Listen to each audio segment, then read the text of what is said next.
Hey, y'all.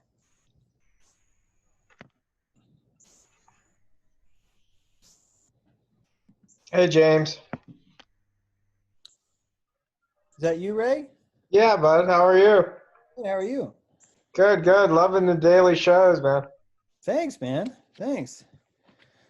Practice makes perfect. Yeah, it's a lot. Keeps your hands full with all the technology, I'm sure. Yeah. It's I feel like I'm just learning a new guitar, and I'm just thankful that I have enough people that are willing to listen to me figure out how to how to use it just right. It's definitely a different medium than just writing, that's for sure. So I love the esoteric stuff. I like when you delve into that. It's cool. right on. Anything in particular that you personally find fascinating as far as your esoteric side? Well, no, just the whole Kundalini thing is interesting. The whole scenario there, and alchemy obviously is that all kind of seems like it's all folding together. Astrotheology, all of that seems interesting. And I haven't really, and that concept of magic is interesting. As odd as that sounds, but yeah, I know that's a far step for a lot of your people, but yeah, that's interesting. Yeah, and that's why I talk about the ego so much because I have so much respect for the reality of magic, and I understand how important those two things are. Those are the same thing. As long as we don't believe in ego, we won't believe in magic, and vice versa. Yeah, I haven't. I'm trying to follow you on that. The ego. I understand.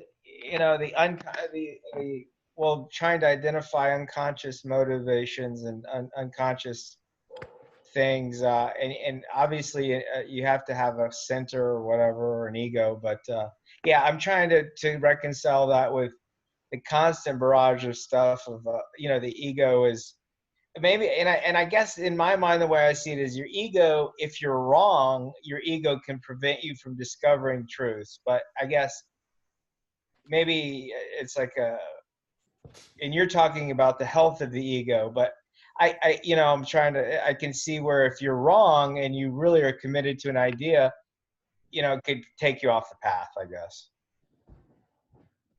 Well, how about we put it as an equation?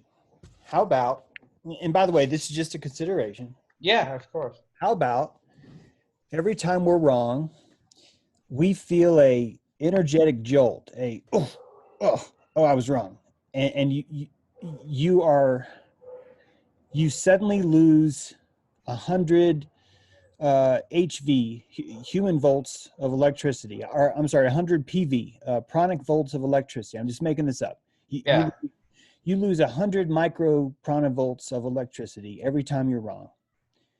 Now, if you have 10,000 micro pranic volts at your disposal, if you lose 10 of them, that's not going to feel so much. You have 10,000, you lost 10.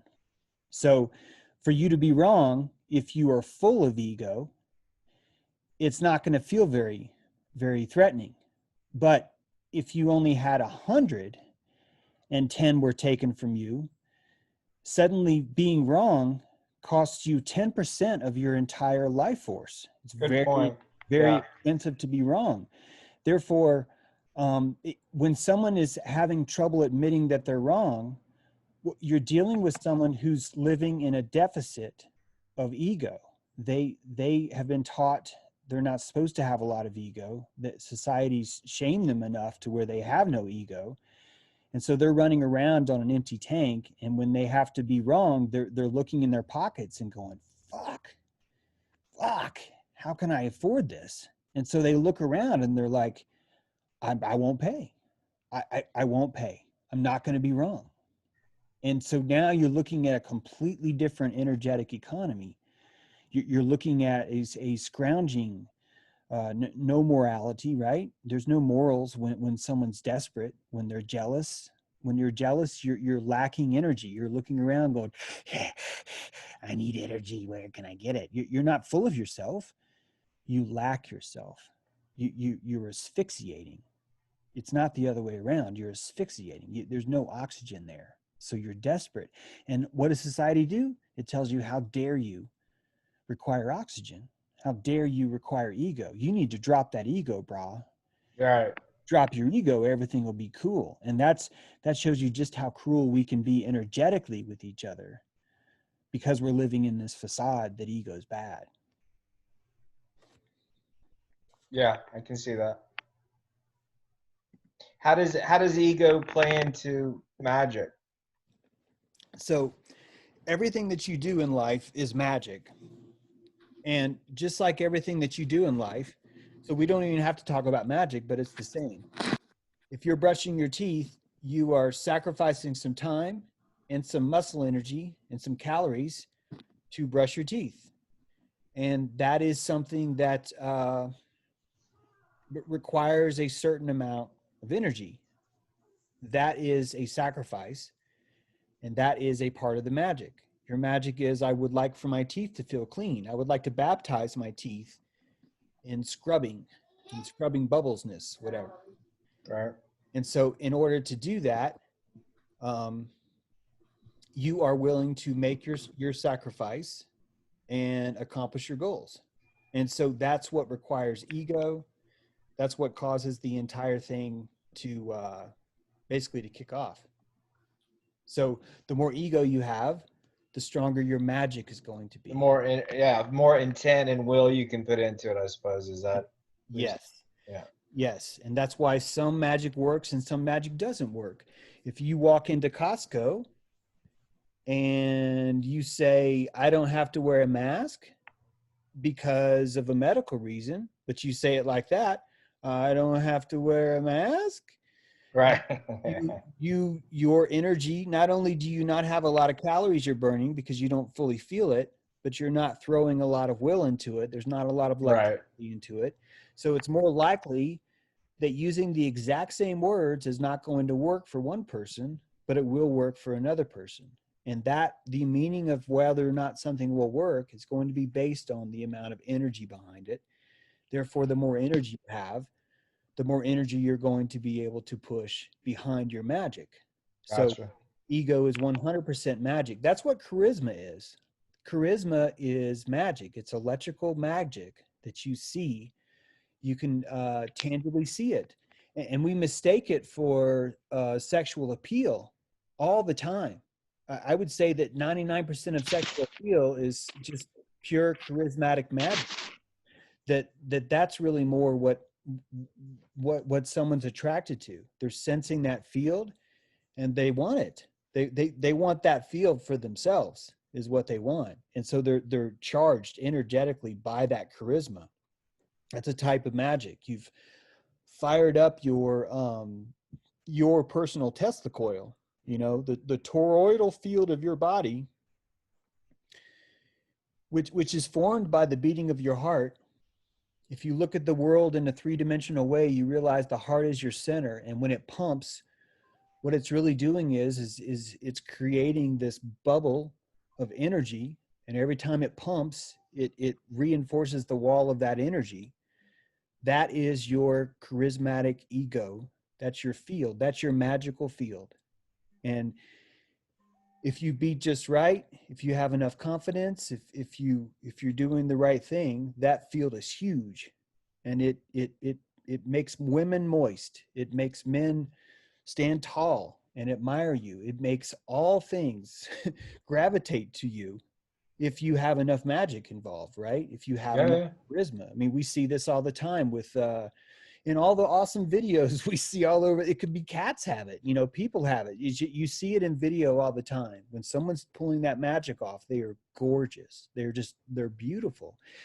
That beautiful is your pranic admiration is an electrical field which is paying them for that economy. We enjoyed that magic so much that we are giving it our admiration, even though it happened 6 years ago, right? And on this meme inside this animated GIF, I'm giving that all the admiration now. And that is all felt, and that is all bequeathed. That entire prana economy takes place. And just like spooky distance, action at a spooky distance, that prana is paid off over time. You guys have probably heard me tell the story of the three-pointer shot, where there's like only a few seconds left in the basketball game, and you make that three-pointer shot. That is a magical ceremony, because you could have lost that shot and it would have been a devastating reminder for the rest of your life. Anytime you see a clincher shot, whether they make it or not, you're reminded of the time that you almost had it, but you fucking blew it. Oh my God. Right? That's a transaction. You're either going to win this magic or you're going to lose this magic. And it's going to be just as expensive to lose the magic as it is to win the magic. And the only way to pull that magic off is to have enough ego to put into it, to have enough raw energy to put into it. This is why most of us enjoy a world that shames the ego, because none of us deep down, most of us deep down don't have the balls to make those kind of bets, right? We've been trained to bet small. But James, we all knew the ball hog that would take that shot when no one wanted him to, but he had the ego but not the skill. You know? Is the ball hog, think about it, does the ball hog truly have ego? Or does he have a lack of ego? Does he want to contribute so much to the team that he's not willing to give up the ball because he'll feel less important? Right? Yeah.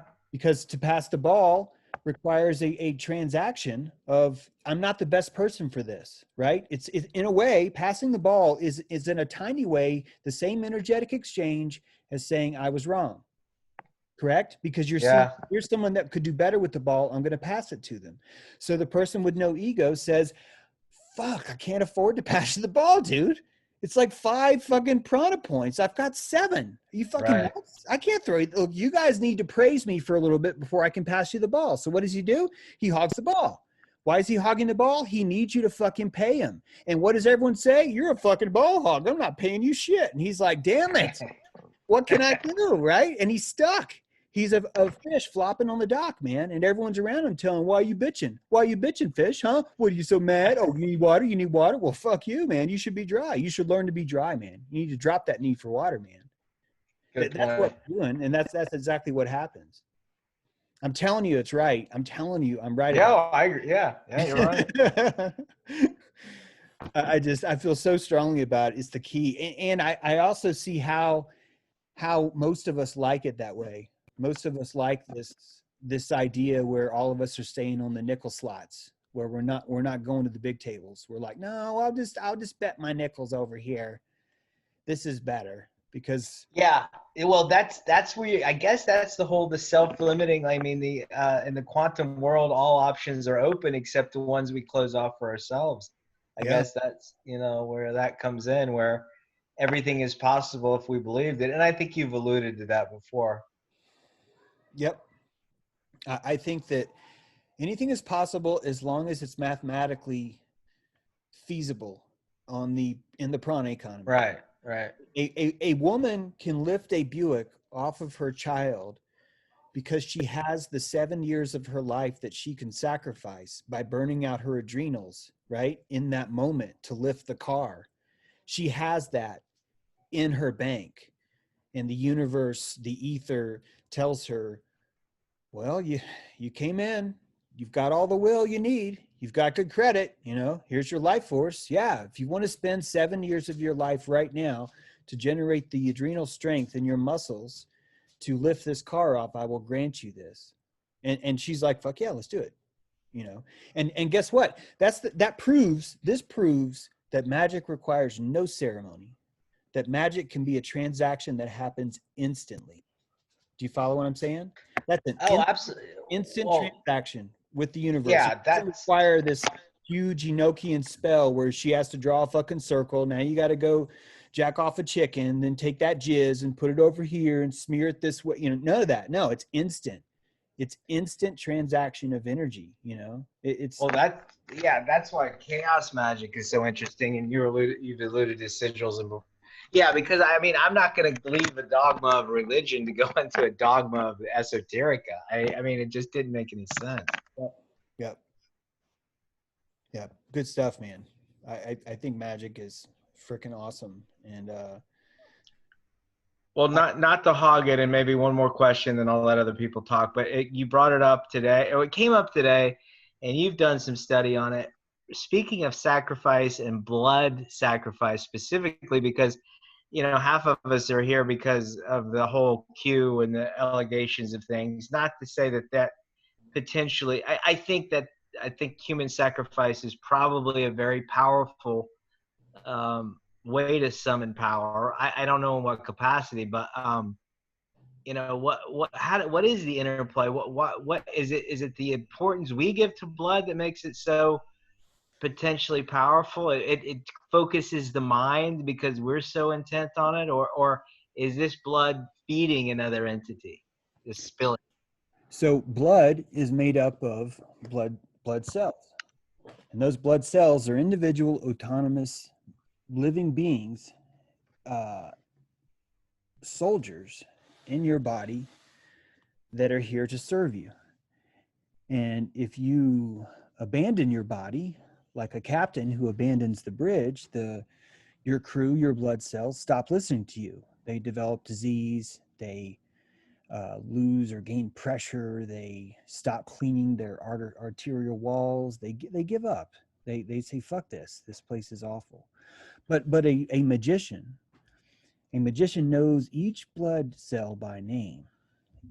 I'm not saying like literally, but all 3 Right. trillion blood cells he knows by name, and each of them have swore an oath. They are not drafted, they enlisted, right? It's the difference between being drafted in the army and enlisted. They are enlisted because they believe in their captain, because their captain has ego, and their captain gets this ego from 3 trillion blood cells. Now, those 3 trillion blood cells hold will. The only way will is expressed in a human is inside of each of these blood cells. So for me to have a desire to score a 3-point shot, what it means is that I've convinced all 3 trillion of my blood cells, dude, we're going to make this shot happen. This is all that matters, dude. We're going to get this basket. We're going to put it through that hoop. It's going to be a swish, and we have 2 seconds to do it. Go. And all 3 trillion of our blood cells says, okay, I'm willing to make this transaction. I hope we get it right. Here we go. And they shoot. So apply that to sacrifice. You have the will of all of those blood cells if and only if it's an innocent, what's called an innocent sacrifice. Now, there's no such thing as an innocent sacrifice, but just hear me out. Here's what I mean. An innocent sacrifice is a lamb who is sacrificed by his shepherd. This lamb trusts the shepherd. This lamb has given over itself to the shepherd purely because it believes that the shepherd has its best interest in mind. This lamb has a codependency with the shepherd and loves the shepherd so much that it thinks the last thing that would ever occur is that the shepherd itself would be the one that kills it. When a shepherd kills its lamb, that lamb is innocent blood, as long as no adrenaline, as long as no cortisol, as long as no stress or fear or betrayal taints that blood, taints all the will. If it doesn't taint it, all of those 3 trillion blood cells have their commitment to the lamb, and the lamb has given its will to the shepherd, i.e., by the shepherd sacrificing the lamb, all 3 trillion of those blood cells are therefore his, and he can direct that will into a certain task, and that task is his magic. Did I explain that? Does that make sense? It does, and it's the exact sort of opposite kind of view of a lot of people where there's this frenetic energy, that this torture, this adrenochrome, whatever, you've touched that before, or that is releasing the betrayal, even would be releasing, it seems like intuitively, a huge amount of more power, right? I mean, if somebody is like, you betray someone and stab them in the back, I can't imagine them dying, and then that energy wouldn't be magnified as opposed to. Right, but that's not a sacrifice. If you torture and murder someone against their will, that is not a sacrifice, that's a murder. A sacrifice is when the lamb is a willing participant in the ritual. Okay? But So which one is more power? I mean, I guess what the distinction? What does it matter? If the objective is to power someone is magical intent. What's the distinction between a murder and a sacrifice? okay. So a sacrifice is always going to be you. It's going sacrifice is here's something that meant a lot to me and I'm Okay. giving it up. That's the Okay. only definition of sacrifice. Okay. So you can the a murder victim does not belong to the murderer. I know it seems like that because he's taken his life, but it doesn't. It never belonged to him. He's all the murderer has done is taking something that did not belong to him. There was no will. In fact, it's anti-will. If anything, there's some backlash that comes in. Okay, the dark black magic that you're talking about when it comes to torture and what they call adrenochrome ritual is actually something different, and it's an evacuation ritual. Okay, and so we're just so we're clear, we're not talking about a sacrifice, right? We're talking about a murder now, even though it's called sacrifice. I get it, and I know that it's called, dark sacrifice, the dark mother, all this stuff, but just hear me out. It's an evacuation ritual. Those people are just victims. The people that are tortured are only victims. But here's what happens. When you were the person that is doing that torture, you are creating a portal in the psychic world, in the magic world, of which you can never come back. This portal is an evacuation from your moral fiber, your moral code. The very first time you perform a circumcision on an infant really stings and really hurts. You're like, oh, I can't believe I'm doing this. This is really uncomfortable. I'm sweating like fucking crazy. The doctor's telling me I'm supposed to do this, but this just seems really weird. What the fuck is up with this? Oh my God, I'm doing it. And then for the next 3 days, you're just a mess. But then you do the second circumcision, and then you do the third, and then you do the fourth. As you do these rituals, you become hardened, you become desensitized, you become much calmer in the face of trauma and fear. You evacuate yourself in this ritual. And by evacuating yourself in this ritual, you are quote gaining. I don't think it's gaining, but it's viewed as gaining a certain kind of power. There is a strong power in being the last one in a cannibalistic ritual to still be eating, to still be standing, to still be going through the ritual. You were considered the strongest of the clan. There are rituals. Hillary Clinton, there's a voodoo ritual that's like this, where the participants, I'm talking about black voodoo, guys. All voodoo is not bad. In fact, most is not. Okay, I just want to clarify that. But I am talking about black voodoo right now. There is a ritual where it's a defile ritual, where each of the participants try and out defile each other. They'll peel their own skin off and eat it. They'll eat their excrement. They'll have orgy sex with whatever's around. They'll kill people. They'll do things to the bodies that they kill. It is a bloat, a ritual ceremony of becoming deprived. That is the evacuation ceremony. And whoever evacuates the most is considered more powerful. And what's fucking fascinating is, if you guys happen to have caught my live stream called The Eye of Ra, I explain inadvertently why they actually do become more powerful. Because if you have less fear, if you have less apprehension, you are more, your aperture is more relaxed and more open, you would see more of what a paranoid schizophrenic would see, or what someone, a meth addict, would see. You would begin to see dark spirits, not all of them dark, but you would begin to see spirits that most people describe as dark. You would see these entities in real time, and that would be a huge uh, ring to distinguish you from a Solomon's ring, which would distinguish you from the rest of your brethren involved in dark magic. You have the eye of Ra, you have the cold, you have the stare of Medusa, right? You have that same kind of ability to see the darkness. It's a different kind of skill altogether. It's through evacuation, not through sacrifice. Completely different. I mean, you sacrifice yourself by evacuating, so I'll give you that. I'll give you that.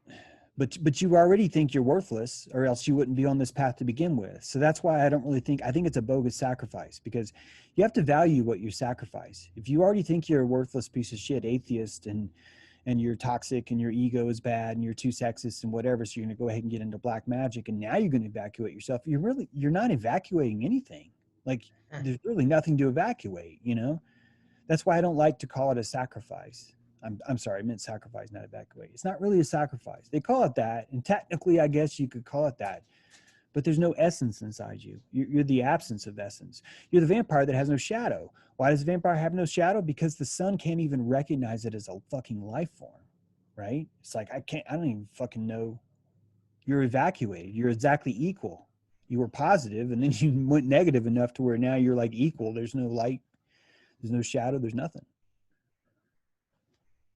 Got it.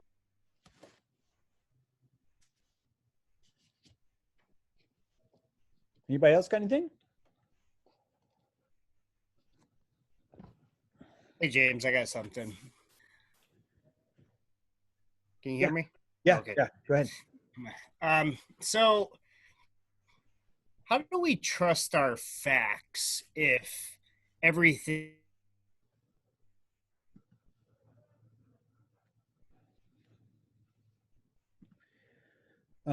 Man, James, we lost you again on the no audio. Yeah, we just lost your audio. Did you lose me there? James? Yeah. We lost you on the audio again. This I don't time know why. it was Yeah. right at the beginning. So Yeah. you need to start over, please. Yeah. What I'm asking is how can we trust our facts if everything is petrified belief? Yeah. You know, we're all aware of the double slit experiment, potential energy, placebo effect. How do we stand behind things that we believe is true? Like, I take supplements, and are they working because I believe in them? Because I've regurgitated the crap I've absorbed along the way? What do you make of that? Yeah, I believe facts are massively overrated. I believe that the only ultimate truth that you could ever really call a fact, which none of us call this a fact, is experience. We don't consider experience a fact, but we should. We should consider experience the only thing that really counts as truth, which really explains that truth itself is a verb. It is a relationship. Truth is not something that necessarily can be written down in a papyrus and saved for thousands of years. It can only be directly experienced. And if you look at all the literature and all the scripture and how easy it is to misinterpret that stuff, it kind of proves my point that you can know, you can experience something is gnosis. To experience it is gnosis, and anything else is to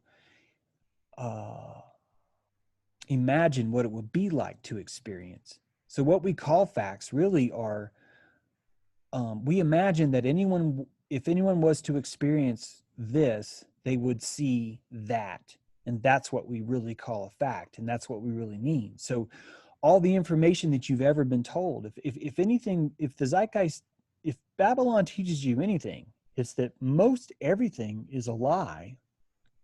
I mean, what I mean by that is that all of it's been written by someone who first erased other things.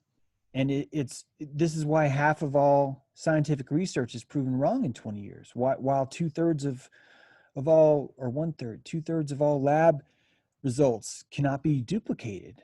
It's why all of medicine is placebo. It's because facts are not what we think they are. Our definition of facts is lie. It's not a fact. All it is a guess at what it would be like to experience, which shows you, oh man, I wish I could show you what this looks like. It shows you that life as a video game is only going to render what you can see. If you're on level 7 and you're inside the armory and you're playing your character inside the armory, you're on level 7, level 4 is not being rendered. It is not there. And that's what truth is like, because truth is telling you the only thing that really has to be true and all the math has to work is what you're directly experiencing.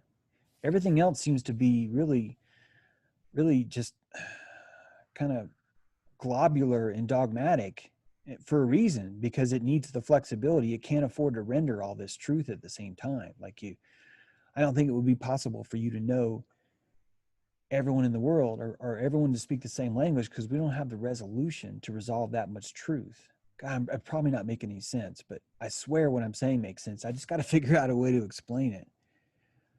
It sounds like a perception is coming into play. It's certainly a perception, but I would almost go so far as to say that truth can only run at 60 frames per second. And if you played a video game, you'll see you'll get what I mean by that. The processor we have can only render 60 frames per second, which means only 60 frames can be true in the now, is sort of what I'm trying to get at. And those 60 frames are never going to be static cold facts that exist hundreds of thousands of miles away from you. They're only going to be things that are tangibly right in front of you, what's happening right now. If you just subscribe to Mandela effect, you see this in how you believe that certain things in time change. Well, maybe that time riff has always been here. Maybe this has always been, this is how you have a resolution. We have a massive role-playing game happening here in life. There's billions of us that all have our own experience render points with our own truth frames per second, with our own resolution. And if all this is going to be dynamic, where each of us have free will, there's going to be some fucking buffering somewhere. I mean, there's going to have to be some kind of buffering somewhere to make all this work. And what my suggestion is that the buffering is built into lies. The fact that we have lies, the fact that we don't know what the fuck is true, is like a beautiful, necessary part of the scaffolding of this universe. We need these buffer frames between us. If we didn't have them, none of us would be able to move, because our life force, our free will would have been predetermined centuries ago by people that figured things out. In other words, everything would have been crystallized, and we would be born sort of frozen as an automaton in someone else's truth that they already defined in a lab, that they already solved, that already works. So therefore we have to conform to that. Instead, half the research that's being proven true is being proven false 20 years later. So there's like a natural buffer happening in the game engine right now. Guys, I'm not saying that we live in a game engine, but I'm saying it happens to be a really helpful tool to see how this system works. Consciousness itself is really the reality. The matrix that we see around us is simply consciousness expressing itself through our pineal gland inside of our Plato's cave, rendering itself on the walls of our retinas. That we're already really far away from our pineal gland, even as we talk to each other. So you would expect that there would have to be some kind of buffer, right, between us so we can render this stuff. Yeah, there has to be. I mean, otherwise, what's the point, right? Yep. If this is all just predefined, or if we actually have free will. The Mandela effect. My wife swears she knows how the Berenstein Bears was originally spelled. Yeah. I've encountered a lot of that stuff too, and I don't necessarily prescribe to all of it. Yeah, me neither. But I definitely prescribe to the idea that it does seem like we have to have some kind of buffering between us and between our ancestors, or else it would just be, the game engine would be so fucking slow, because all that truth would have to be rendered on top of each other every frame. And there's just not enough. That's not what this is for. It's not here to be right and true. It's exactly the opposite. It's here to not be right or true.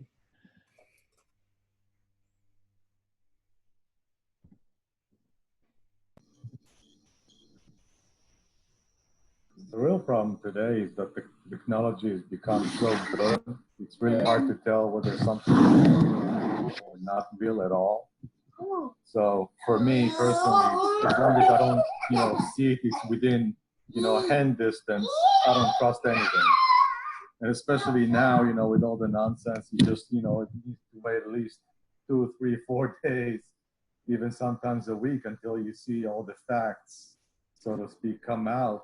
And then it gives you a completely different picture. Mm-hmm.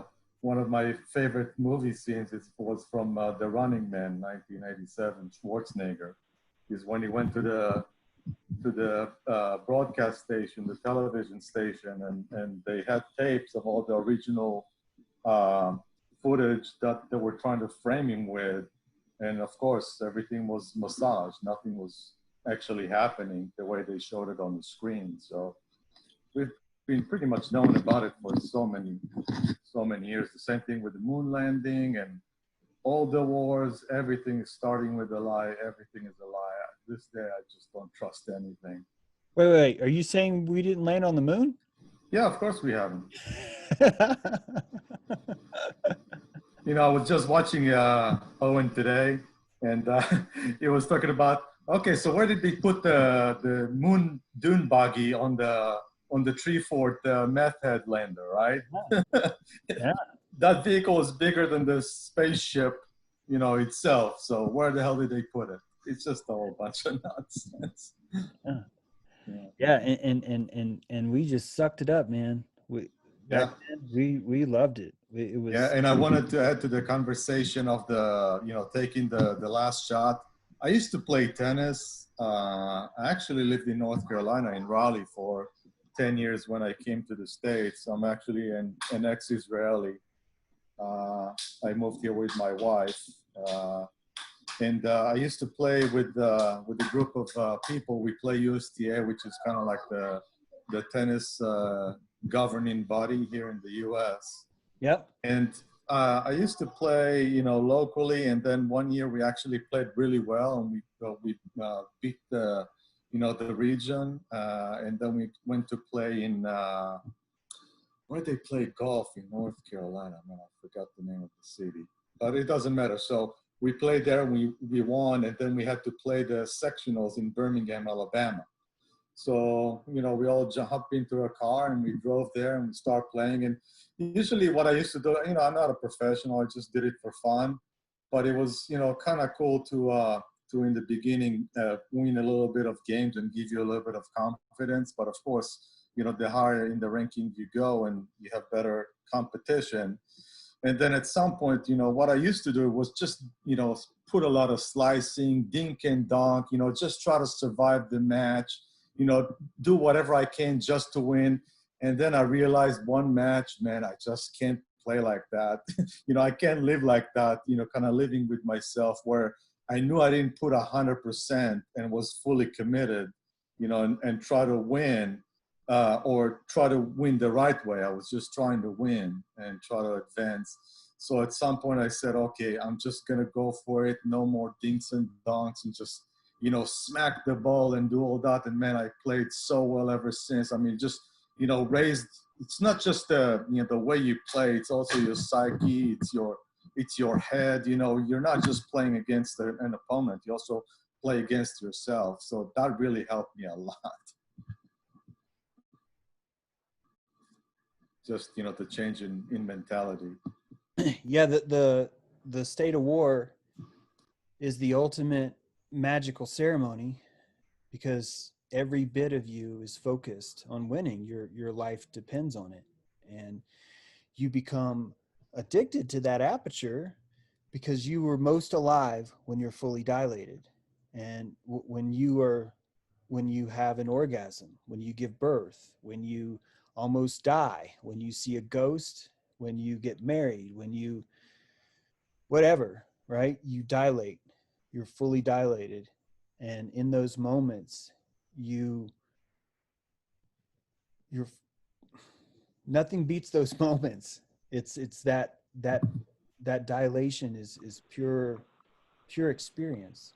Yeah, I mean, and from that point on, I could actually start in enjoying playing, not just, you know, the joy of winning, right? That's one thing, but actually enjoy playing. So yeah, it was a total eye opener for me. Yeah. Yeah, I get that time when I'm in really good shape and I'm running. I get that way. I'm not racing anyone. I'm simply I'm the verb. I'm the verb. I'm riding on top of my pelvis, and below my pelvis is this strange train of muscle that's propelling me through space and time, and I'm just riding on top. I'm just on the turret of my shoulders, just checking out nature as it goes by. There's these moments that we have in life where we dial in and we feel them. I think that's why we like war so much. I really think that our attraction for war is our attraction for consciousness, you know, like we feel most alive. I'll take the video off so you don't feel like everyone's watching you. So you feel most alive when you're at war, and we're here to feel alive. We want to feel alive, but we're taught, or we brought up, or we think about a life where everything's fine. It's fine. How are you, honey? I'm fine. How are you? I'm fine too. And then that's what we do all day. You know, we're just fine because we're safe. We're inside. We have air conditioning. We have a dishwasher. We have appliances. You know, we have all these other things, and it takes that war edge off. And then some of us rebel, and we look for opportunities to go to war again. We look for whatever, you know. So we yell at our neighbor, or we drive really fast, or we drink, or we sabotage everything around us. We do whatever it takes to find ways to find that dilation without admitting it to ourselves. And some of us find ways, you know, through sports. That's a good one. Through labor, through homesteading, through gardening, through everything Babylon tells you not to do, really. Like, if you think about it, it's the exact opposite of all that.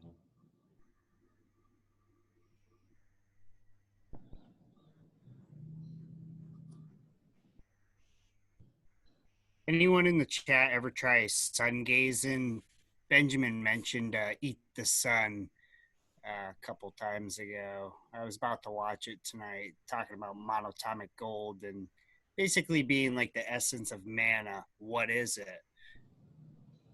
Yeah, Crow 777 is also big on sun gazing. There's something to it, but I don't know. It's kind of scary. Yeah, I'm thinking about trying it. I'm gonna watch the video first, the one he recommended. It's on Amazon. I see. Got to support Jeff Bezos, you know. Yeah. Yeah, don't worry about him. He lost count a long time ago. Yeah, he's got a seat at the Pentagon. He's all set. Yeah. Yeah, I think we're sun gazing 24/7, like, you know, all throughout the day. Everything we're seeing is lit up by this. So weird, because what we're seeing is in our retinas, and the sunlight is just information. It's just a coaxial information cable that comes in, and the stuff's fascinating, especially the monatomic gold stuff. You think about living in the desert for 7 years on powdered gold. That's freaking fascinating. And it's not, this isn't mythology. You don't have mythology about how constipated you were because you went 7 years on monatomic. I'm sorry, you don't have that. You don't have stories like that. You don't have those records that say, you know, oh, Vay, what do we do? Oh, I'm so chafed. How am I going to fix this? You know, you don't have that, you know? I mean, you don't have that mythology, right? There's not, those stories aren't there. And that's a lot. There's a lot of those stories, a lot of it. What do we do? How do we do this? And everyone's like, I want to go back to Egypt. Oh, I miss the fish. Oh, the fish is so good. Oh, but all we have is gold. All you give me is gold. I mean, it's so it has to be true. So How does your body live off powdered gold? How does that work? It really makes you understand, not understand, it makes you realize how much of eating is belief. There is a technology of belief at work in what we eat. And I can prove it because we can show the Talmud. And I can show you how embarrassing it was for them, but they still wrote it down. Please consider what friendly fire is for a second. But please put yourself in the army and imagine yourself accidentally shooting your own compadre. And then picture being a historian and not writing that down. Instead of writing that down, you would write down, he died in combat, a bad guy shot him, he was very heroic. You would not write, I shot him. Please consider for a moment how many people do that. I would say that 98 out of 100 historians would do that. They would, when I say historian, I mean the guy who comes home and tells you what happened, or the guy's partner who comes home and tells you what happened, because he wants to remember it a certain way. Well, that's what happened with Pat Tillman, right? They told us initially that he died heroically in a battle, but it was a bunch of nonsense. He died of friendly fire. Right. So take that, right? Take our propensity to comfort ourselves with lies and save ourselves the embarrassment, and then go back to the Talmudic tradition where they talk about monoatomic gold and ask, if you couldn't survive for 7 years on gold powder, why did they write about it in such a demeaning way? Does that make sense? Like a self-deprecating way. Why would they? Keep in mind, this isn't like writing today, where, you can sit on the toilet and frickin' order something from Taiwan, right? This is like, it takes a lot of energy to write stuff back then, you have to spend a lot of time doing that. And so what you're going to write is going to be even more important. And what's the most important thing? Oh, we invented preparation H. We took that's what they were focused on. So how does the body sustain itself on monoatomic gold? And the answer is it believes it can. It's the only way it works, man. It believes that it can. And I think that we believe that we can survive because we have 3 meals a day. And we believe that, therefore that's what makes us survive. And if we don't have that, everyone around us gives us pressure. Look, man, you're ruining this for all of us. Don't be coming in here with your paste gold and smear it on your tongue and hang around like you're normal. You're ruining it for all of us. I have garlic. Are you nuts? So why are you doing this to me? It's that kind of thing. We pressure each other to maintain the same beliefs too, don't we? We all want each other to have a certain belief about something because it makes our belief that much better, right? You see this with globalism. Yeah. If I try and explain to someone that NASA's fake, not so much anymore, but a while ago, there were a lot more people that were just like, how dare you, sir? You can't walk out in public questioning NASA. You can't do that. So it's the same thing. I'm telling you, man, everything is belief. Every bit of this is all about technology belief. Supplements aren't fake though. The belief only works when you have something tangible that you can imbue with. You have to pick something in space and say, I believe this pen will write. The ether that I believe is a writing instrument is this long, and it fits in my hand like this. So I imbue this with belief that it will write. And it's only because I believe that it'll write that I even keep it, that I even have the ether around me. And since I have it there, my belief makes it work. My belief is what actually brought it to me to begin with. Otherwise, I would never see it as a writing instrument. It would be a stick or a piece of plastic or something I had to hold in my mouth. That's all it would be. We just take it for granted because it's all around us. It probably sounds like I'm speaking gibberish, but I'm really not. It does seem to come from the pineal gland, though, doesn't it? I remember studying that years ago and just realizing the impact that it had on the world. And I don't know if everything I read was true, that the pontiff himself had it on the staff above his hand and that it was represented in the Vatican Square.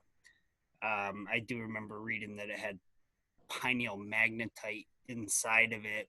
So I bought these heavy earth magnets and I was putting them on my forehead while meditating and listening to binaural beats at night, crossing my arms and legs to try to unify the hemispheres of my brain, trying to secrete dimethyltryptamine to see if I could see anything.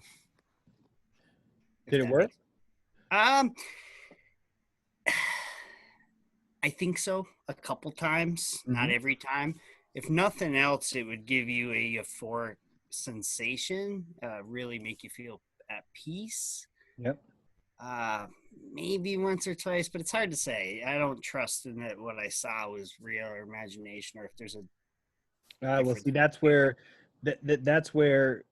that's where you might be making a mistake by saying, I don't know if it was real or if it was imagination. I know, yeah. Because experience is truth, right? Experience is truth.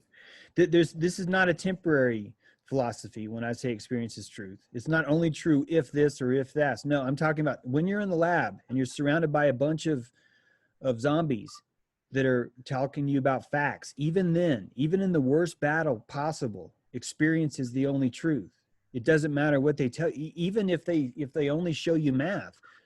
No, but 2 + 2 equals 4 is a fact. It's actually not a fact. It's only true if you can experience that. And if you've experienced that before enough, you are willing to simulate that it's true. That's all. You don't know. You're willing to simulate that it's true. You're willing to say, I'm going to save some time and calories. I'm going to simulate this is true so I can move on to the next thing, And that's how we miss shit.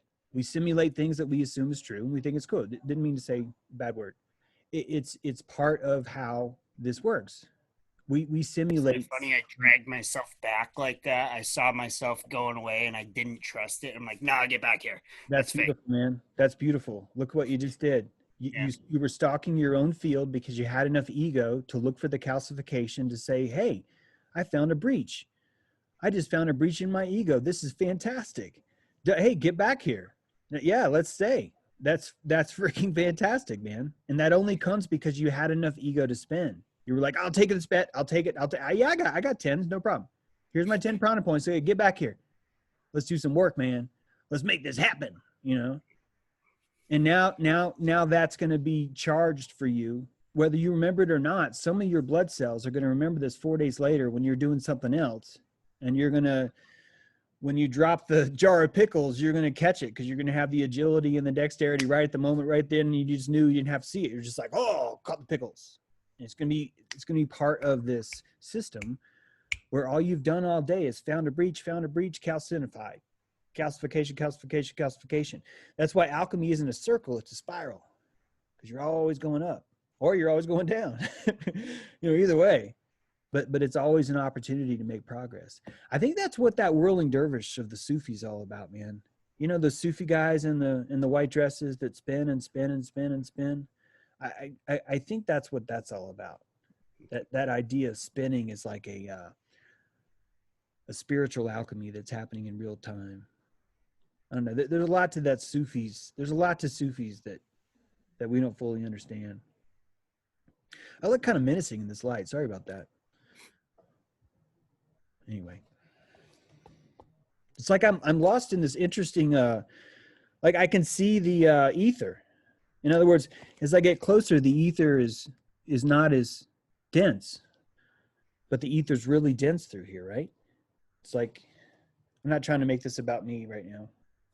Just saying, we don't fully understand this environment. I've been writing this, stop me if you want, but I've been writing this sci-fi novel has a sequel, and this man has a piece of technology installed inside him, and this technology makes him very talented with his senses. He's able to amplify and detect subtle changes in things. And when he looks at people, he can just see their skin, or he can see their skin filling with blood, just ever so slight. And there's cameras that do this, so this isn't made up. He just can see the skin just pulsing, just slightly pulsing. And his retinas render a glow that happens. So he can actually see their aura. He's literally seeing their aura. But if I was standing next to him, I would not be able to see the aura because I wouldn't have the sensitivity or training of my eyes to detect the pulse, but he would. So he has two frames of vision. He can look at me as skin, or he could look at me as pulse. And because this simulated mind is so talented, it could also, because it's so precise, it could deconstruct my face and actually look at my ligaments and my muscles. As it's talking to me, as my face is moving, it would be able to render, because it has enough ego, it could render what my actual face and muscles would look like. And so therefore it could see through my skin. An intelligent being, what I'm trying to say is an intelligent being can see through skin. They can see through skin because they would know what to expect and they would be accurate. They could render where it would be, which is to know where it is. It's no different than an intuit who's feeling your body for pain and they just know where to go, right? It's a different way of seeing. And we would call that, if we're lost in this mind materialism stuff, we would call that, well, that was my imagination. But it's not. If your imagination is accurate, it's not imagination. It's a sense. It's a sensory input. That's why telepathy is empathy. It's telepathy is real. It's just empathy. And we use it in real time all the time. It's always working. That's all we do is use it. But we disguised it by calling it telepathy. So we made it all think it's about the brain, where we're supposed to go and send shit to each other like a fax. Meanwhile, empathy's been running the whole time. You see it through our face. You already see that. So again, this idea that the $6 million man is someone who's going to be able to see through skin, see through muscles, could see your skull, and would be able to, here's what's weird. Oh, this is creepy. This is why I don't like this book. He'd be able to see your limbic system. He would know what your limbic system feels before your neocortex would. I swear that's how it would work, because your neocortex is a quarter of a second behind your limbic system. And if I can see your sphincter shrinking, I can see your polyvagal nerve squeezing around you. I know what your limbic system thinks before your neocortex does. And if I know that before you know that, I am in the, man, the creepy light doesn't help me say this, but I am a predator now. I know more than you do about you. And that's a dangerous place to be, man. I'm just telling you, that's a creepy, dangerous place to be. You are entering into a new territory where there's a different kind of human in the room with you. And honestly, as I'm writing this book, it's freaking me out how real this is. There is a superhuman that comes from this precision, and that superhuman becomes a limbic link to us. We are all limbically connected by someone who could read that. It's very hive-like, if that makes sense, you know, where there's like an interconnected hive. It's not a hive though, as long as there's only one person who gets to see that link before anyone else does.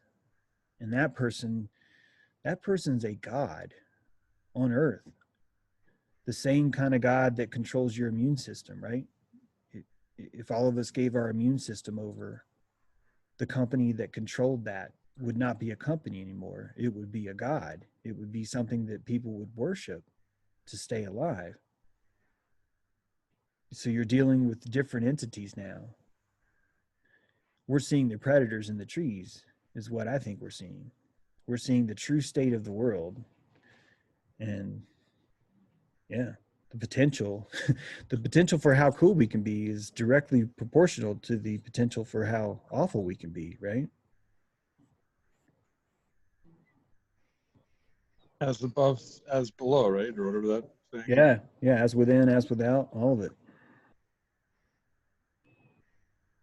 See, I think that the more we reach the Lucifer, the more we reach the perfection where we could see through each other's skin, I think the more painful life becomes.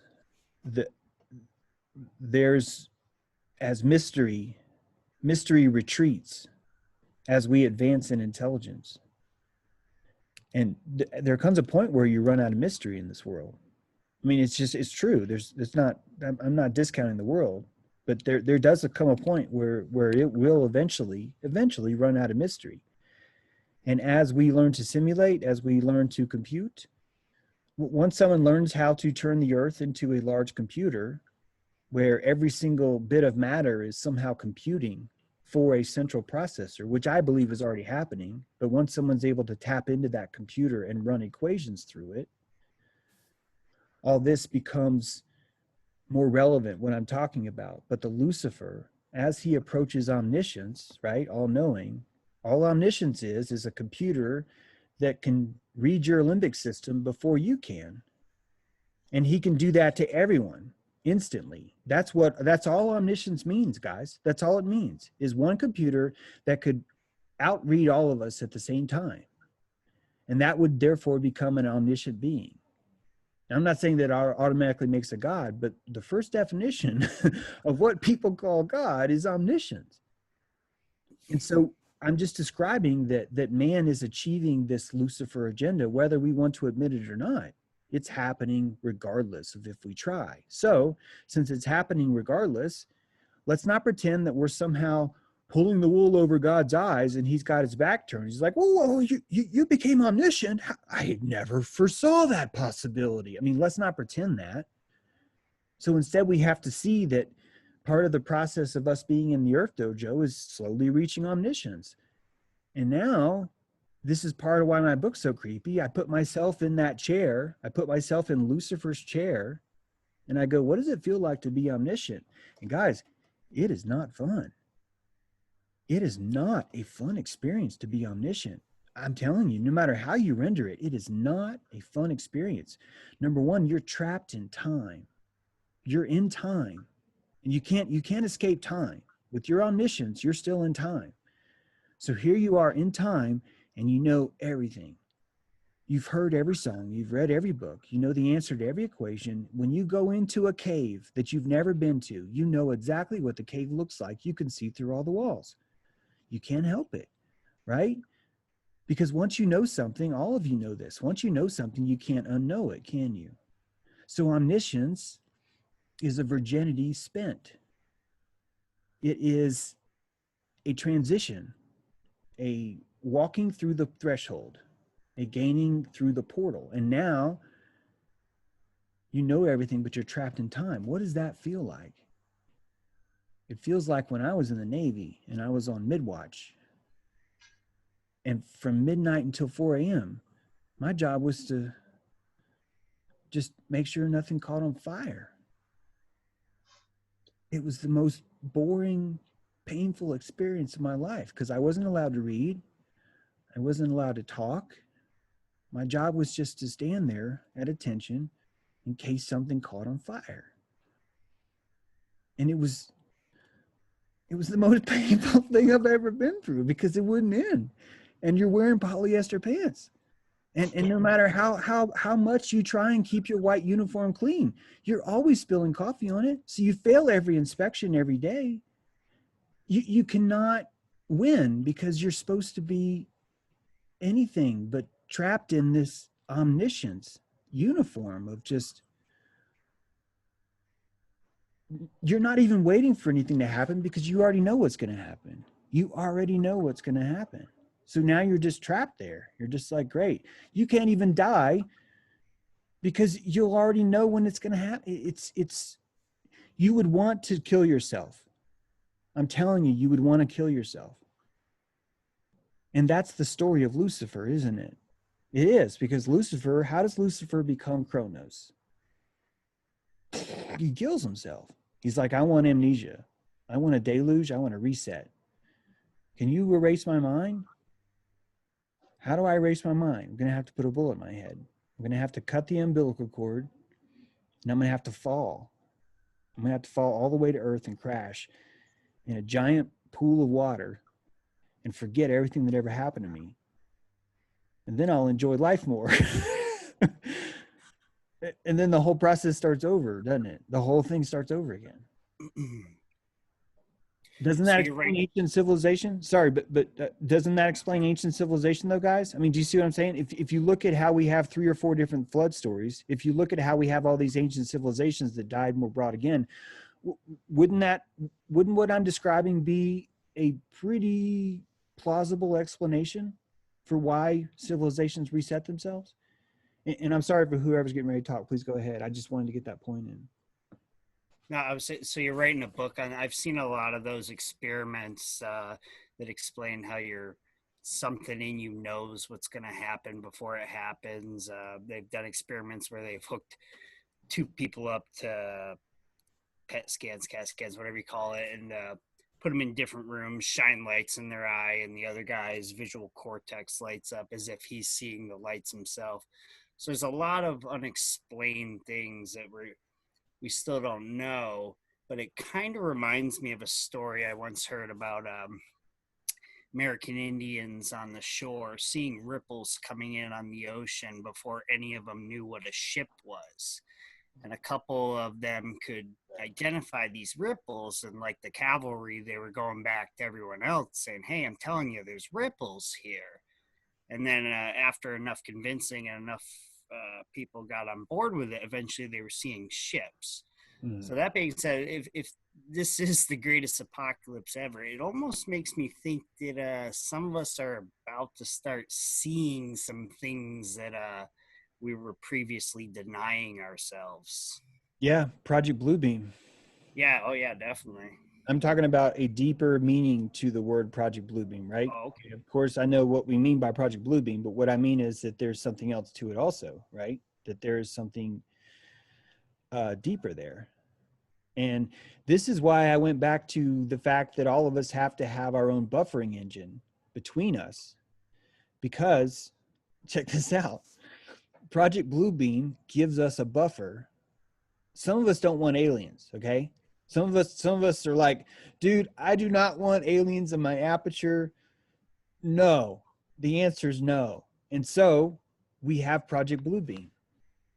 They get to believe that aliens are the government pretending to be aliens, okay? Now those people, their consciousness is now happy, right? Because their aperture is allowed to say the government's lying, right? The government's lying, so my aperture doesn't have aliens in it because the government's lying and they're making this up. So now we have Project Bluebeam is satisfying aliens for people that do not want aliens in their aperture. Now, enter Jordan Sather. I want aliens. I'm willing to believe that there's a blue space chicken. I want a blue space chicken. And millions of people have said, I like the way this kid thinks. We definitely need a blue space chicken. Can you give me a blue space chicken? And what does Project Bluebeam say? Blue space chicken coming right up. No problem, right? Order up. Here's the blue space chicken. Here's how it works. Here's where it is. Jordan Sather's happy. All of his followers are happy. And guess what? The people that don't believe in aliens, they still have their aperture, don't they? Because they get to point at Jordan Sather and says, well, that guy's lying. The government's lying and that guy's lying. And Jordan Sather gets to point at the people that don't want aliens and say those guys are lying. They don't know what's up. So now you have, what, 2 million apertures are satisfied with one Project Bluebeam. It's freaking brilliant. I mean, it works perfectly. And now, check it out. Enter Ashley Stinnett. She believes in forest people. When I use the word Bigfoot, I've been told that that's derogatory. I don't mean it that way. She believes in Sasquatch or forest people.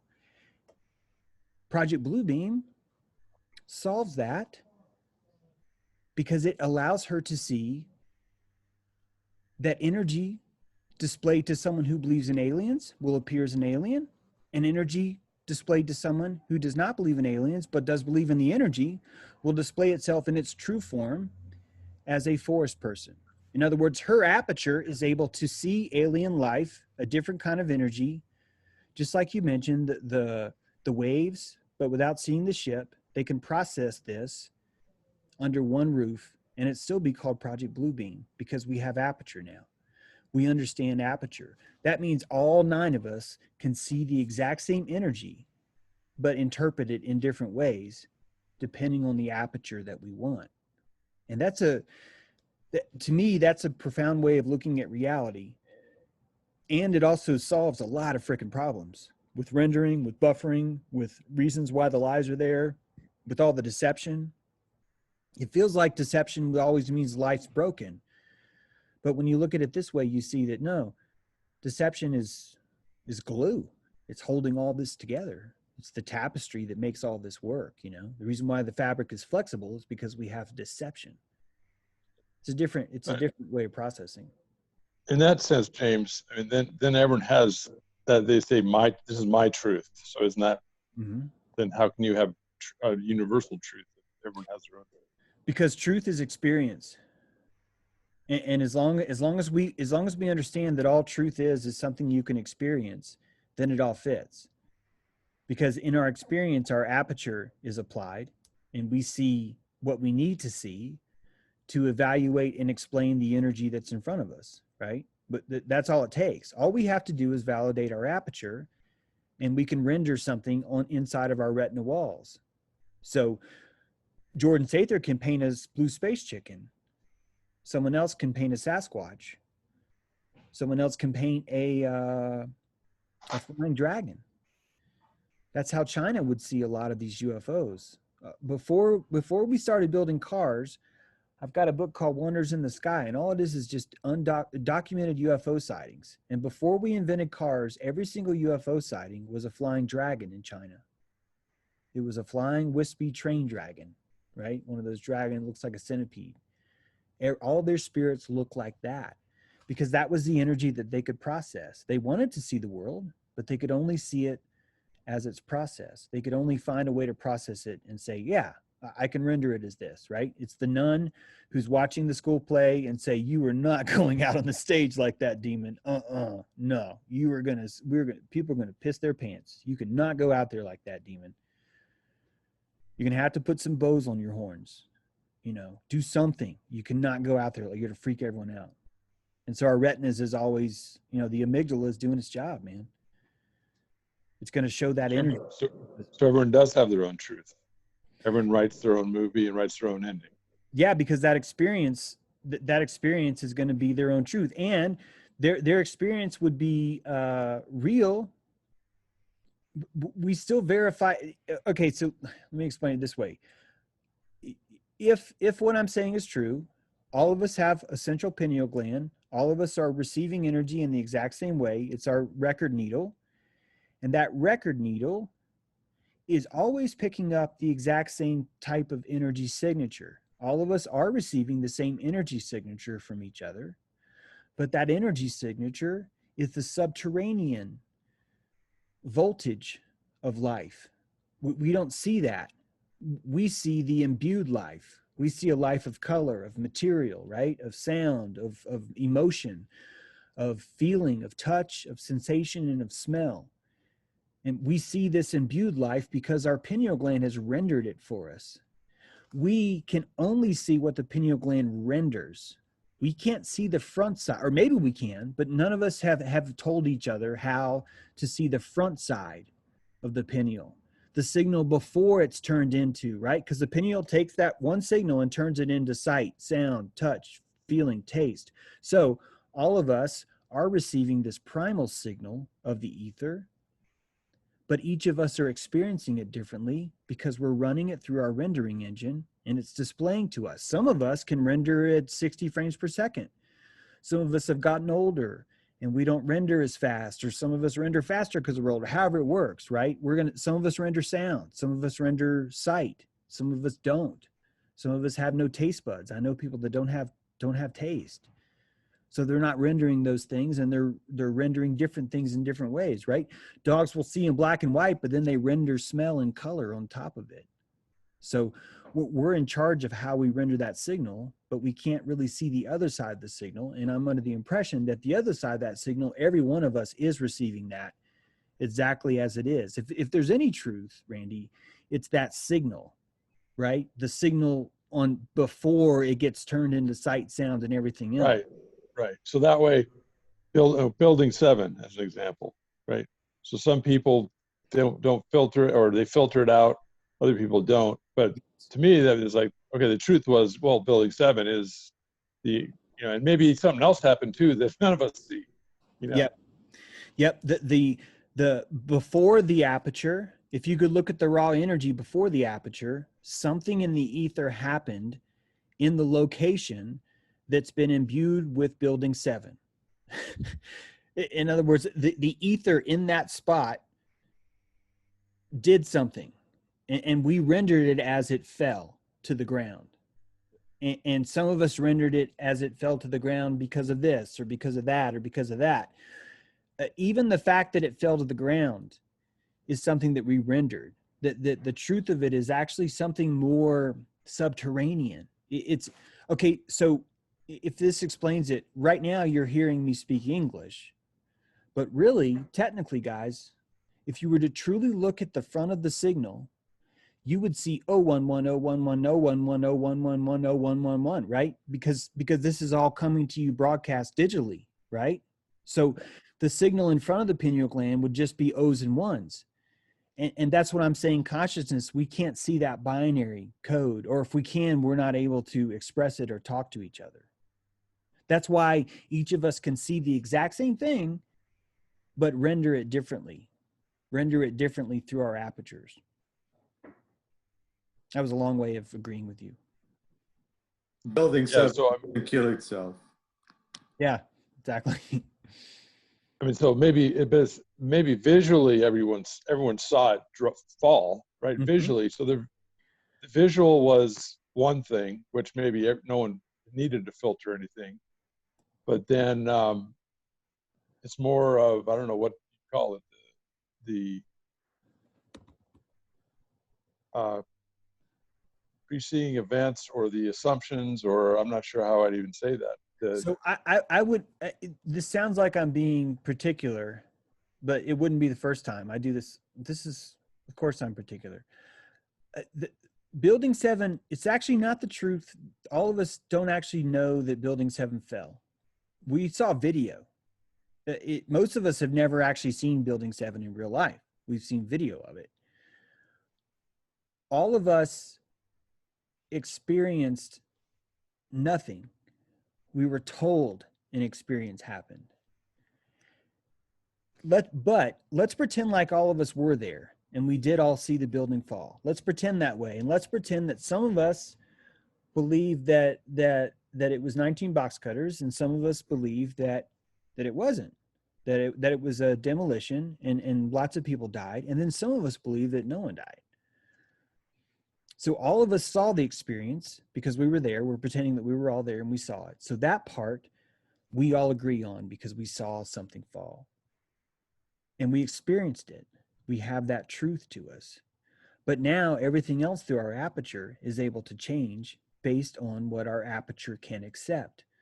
Some of us cannot accept that the media would lie.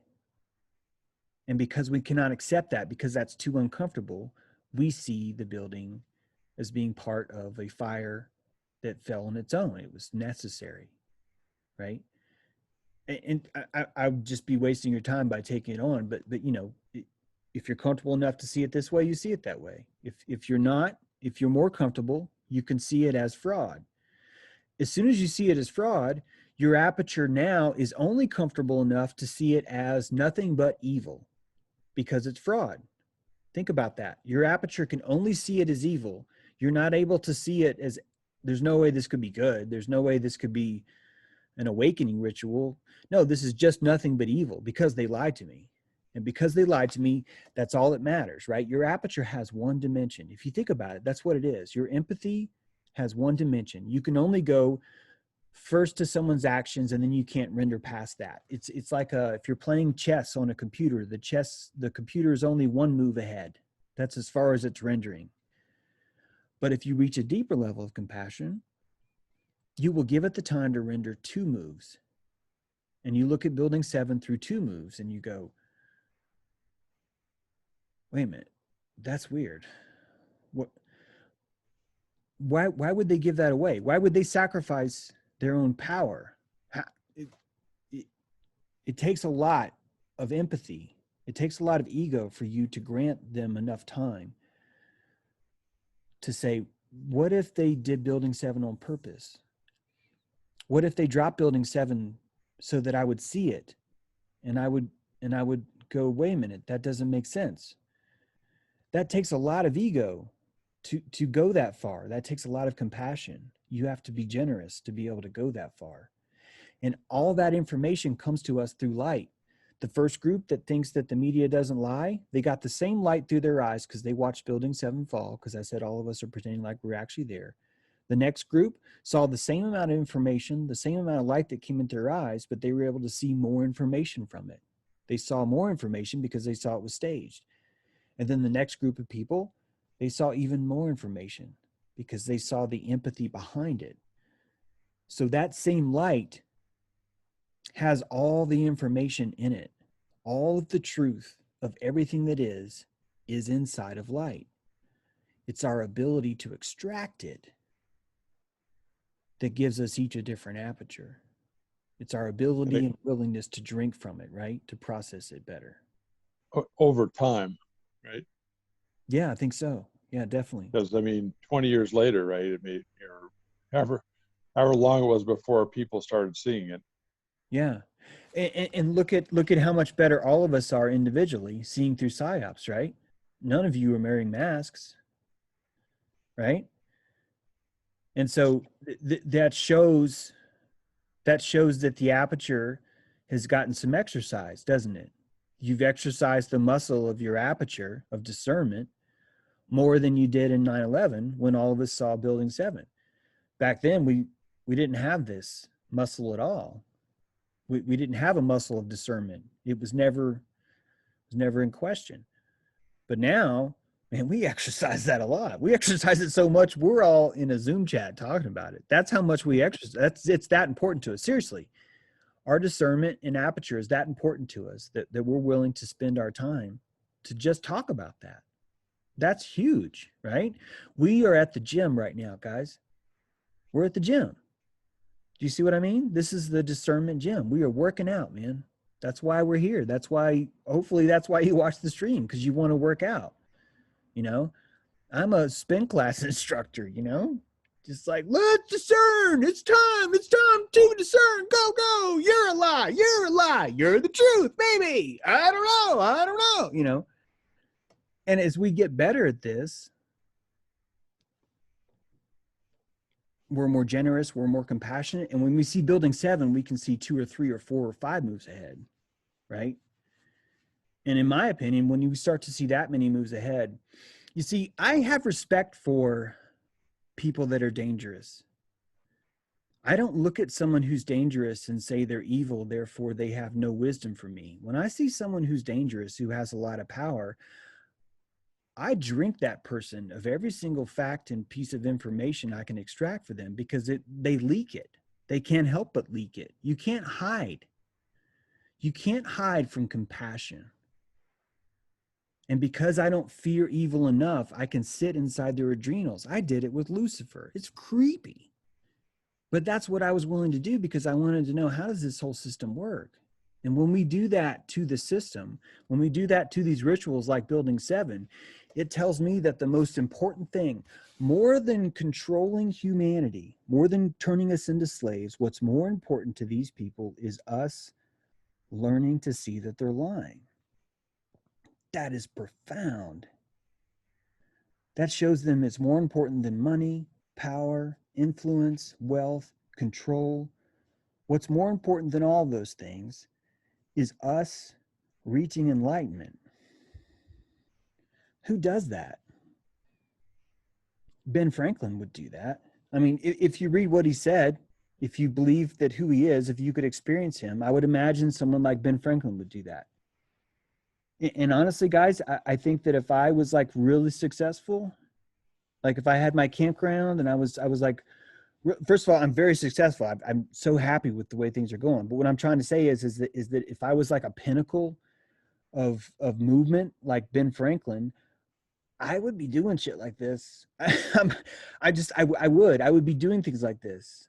I would be willing to sacrifice what you guys thought about me, even as a historical figure, if it meant that I could cause you to springboard to, I don't mean you guys like I'm more compassionate, you know what I mean? I'm just talking about, but as society as a whole, you know, if I had enough ego, I would love to spend it on helping others learn how to fish with their own ego, right? Learning how to better their own ego.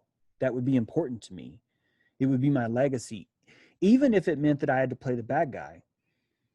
And I get the feeling that there are certain people that are supposed to play the bad guy in this Masonic ritual. There has to be, because that's how you control the wrestling match, right? You need a Roddy Rod Piper, you need a Hulk Hogan, but you also need the opponent. You have to have both those roles filled. And the people that are agreeing to pay our component to play the villain are really making more of a sacrifice than the person that gets to play the hero. Because the one that plays the villain, he's hated forever, even after the show's over. There's like this residual.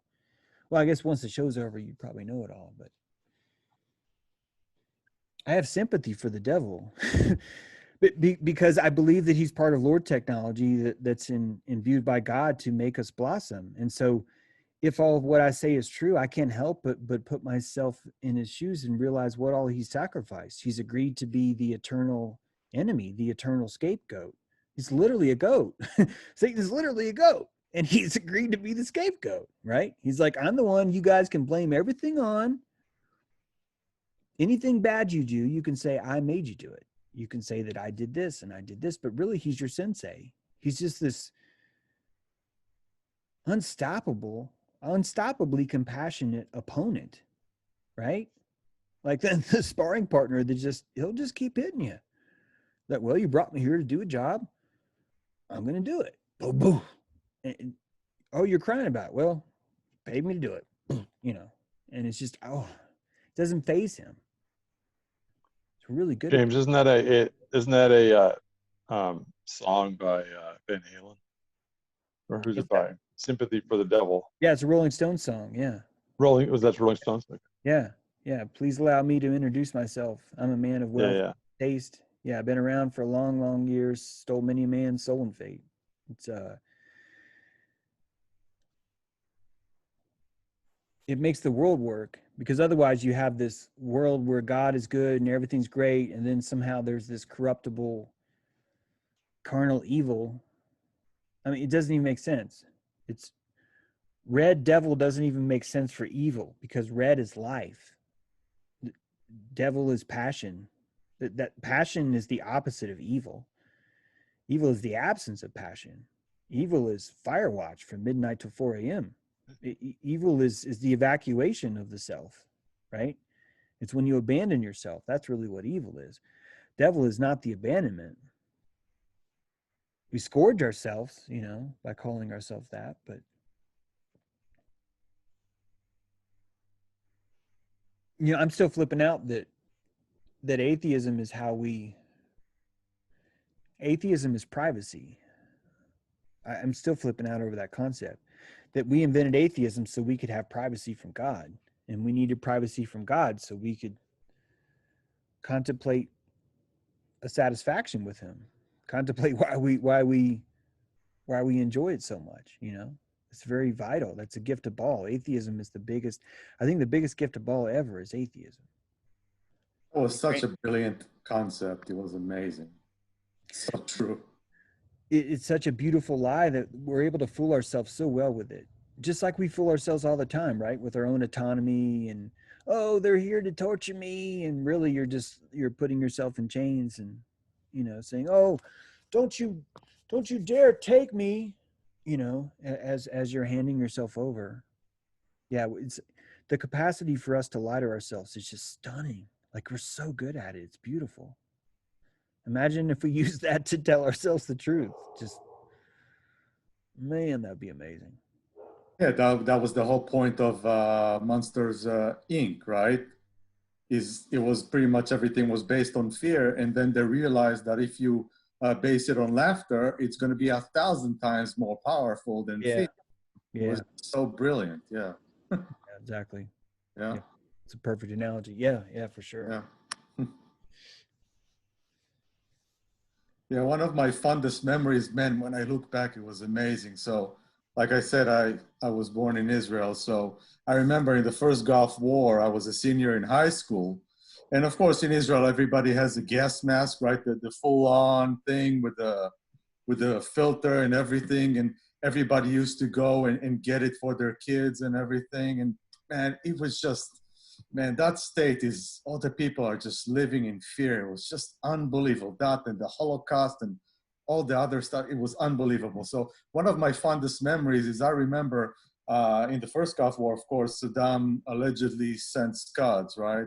So I remember the first day or two, we were just going to our secure room. Every house, every apartment essentially has a secure room where it's very thick walls and it's reinforced and all that. And you have a steel door in every single apartment. It's just ridiculous. I mean, the whole, fear merchandising is just unbelievable. So I remember my dad, after 2 or 3 days when we had those Scuds come in, I think it lasted for about a month or so.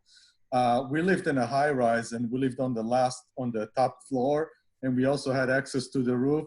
So at some point my dad said, okay, forget it. Let's just go upstairs and look at the sky and see, the Scuds are fine. Because we know essentially that all of them, the targets are going to be in Tel Aviv. We're not going to get hit.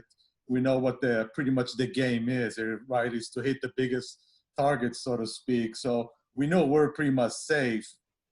So we didn't put any of our masks, and we just went up to the roof and just watching the missiles flying was just a beautiful thing. So, now when I look back, man, I just had it the whole time. And, when Owen was talking about all the nonsense and it's all just fear and, it's just right in front of us. It's not really hidden in plain sight. It's just in plain sight. And that's the whole purpose of atomic weapons, right? Is somebody can just press a button and we're all gone. Yep. It's all a bunch of nonsense. Yeah, but it also satisfies the prana economy to be scared all the time. Yep. It makes us feel alive. A lot of people make money out of it, right? It's an economy, exactly. Yeah, it's like I'm looking for a service where you can make me feel alive, but I don't want to burn calories. So I kind of want it to be scared, but I don't want to be like really scared. Like I want you to scare me, but not like in like a real thing, Yeah. What do you got? Or like, let me get back to you. Hey, what about virus? Then you're like, yeah, but do you have anything with more pizzazz? Like, I'm looking for some spectacle, You got something that's more like international intrigue and like something like sort of like a nuclear leprosy. And you're like, atomic bombs. And you're like, hey, that sounds good. Tell me about it. And then we now prescribe to that fear. Terrorism, exact same way, right? War on drugs, exact same thing. It's always that way. It's always that way. And it's always our appetite. It's always our appetite for it. And that's what we can't understand. That's actually our biggest problem, is that we don't understand. We're not willing to admit that it's our appetite that creates nuclear weapons. It's not their lies. It's our appetite for it. That's what government is, right? It's whatever you see at Ryan's Steakhouse that's out there that's being served, that is government. And that's why it's mac and cheese. That's why it's a lot of biscuits. That's why it's really spicy fried chicken. All those things are what the appetite wants. We got to realize that, but we're And just I pretty much saw it really. I really liked Bibi, Benjamin and Netanyahu ever since he came into the scene. And of course, he had the sub story where his brother was, he died in the Entebbe rescue mission in the 70s. And, you know, every time now, you know, he's so corrupt, it's unbelievable. Every time, you know, they're about to put him to jail or something, they always come up with some terrorist attack or some, you know, missiles sent from Gaza. And it's just unbelievable. I mean, it's right there in front of us and we just can't see it. Well, Sure. now we can. Yeah. Yeah. Yep. And that's the appetite we have for it. Well, that's what we're willing. That's what we're looking for in the mall. You know, you want chicken nuggets or do you want this? You know, so we get what we pay for. Yeah. Hey, James, I just thought of something. You know how you were talking about the atheism and kind of taking a break from God? Yeah. It's interesting that when, you know, I think in the corporate world, or maybe more so even in the academic world, when someone leaves, take a break for something, it's called a sabbatical. Mm-hmm. Any connection with the Sabbath there? I don't know. Haven't really thought about it. That would almost be, you know, yeah, it's probably the same. atheism is almost like a true sabbatical, right? You're taking a break from the Sabbath. You're right.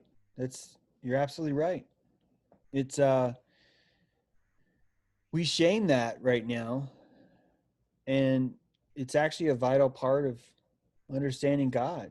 It's weird to even be saying this. I just mean knowing myself, you know, a year ago, to be saying what I'm saying now, to say how important that is, how important it is that each of us have privacy from God, and how we can use lies to find that. It takes a lot of compassion to think that. It really does, because so much of atheism is evacuation.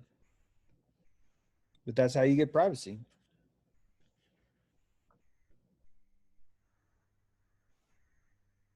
I really wonder if we could truly see demons, if we could truly see spirits moving around us, we would have no privacy. And that's part of why we don't see them. It's because we're here to have some privacy. We're here to have the illusion of privacy. And if we lived in a world where there's a demon right here, he would be there all the time. And it you know, every time I'm taking off my pants, I'd be like, man, I need to turn around so he doesn't see me. You know, it's like, I don't want him to see my ass right now or whatever. It changes your energy. You know, it's draining to be looked at. When you know someone's watching you, that burns your calories to know that. It's actually why TIs will tell you that just being watched is all it takes. Just to have someone that's parked outside your house watching you is really all it takes to make you feel nuts, to make you go crazy, because it burns so much calories just knowing you're being watched. So if all of us could truly see these ancestral figures or whatever paranoid schizophrenics see, we wouldn't enjoy life at all. It would be very uncomfortable. And we've learned to be more comfortable. We've learned to go, hey, you know what? If I just start saying I don't see these people, I don't see them anymore. Everyone around me still sees me, but I don't see them. And if enough of us do this, we can call that guy crazy and we can fill him full of Thorazine and he'll never bother us again. And then there won't be any more figures around and all of us can walk around with no pants on and feel more comfortable. And that's exactly what we've done. That's literally what we've done. We've been doing that since the time of the Indians, I think.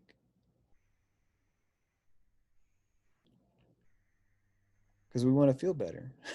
This is why we're in the kiddie pool, because we do stuff like this, right? This is why we're in the kiddie pool, because we're like, no, I don't see you, man. I don't see you, demons. I need to take my pants off. I think most of the demons are our ancestors. I think they're abandoned ancestors. Actually, it's more like will, because demons can't lie. People get freaked out when I say that, but man, I've studied demons, and they can't lie. Certainly, the voices that paranoid schizophrenics hear tell them you need to kill yourself. I hate you. You're awful. You suck. But that's not lying. That's not lying. Lying requires two timelines be maintained over a caloric period of time, because to lie means I'm pretending the truth is here and I'm pretending to be here. And your brain has to render two timelines for as long as you hold the lie. And I'm here to say that all the studying that I've done about demons is demons do not have enough calories to burn two timelines at once. They can't lie. It's too complex. Lying is a very complex activity. It requires you to simulate in your mind and keep a separate timeline running at all times for someone else. It's a lot of calories. Demons have too low of a resolution to render those kind of calories.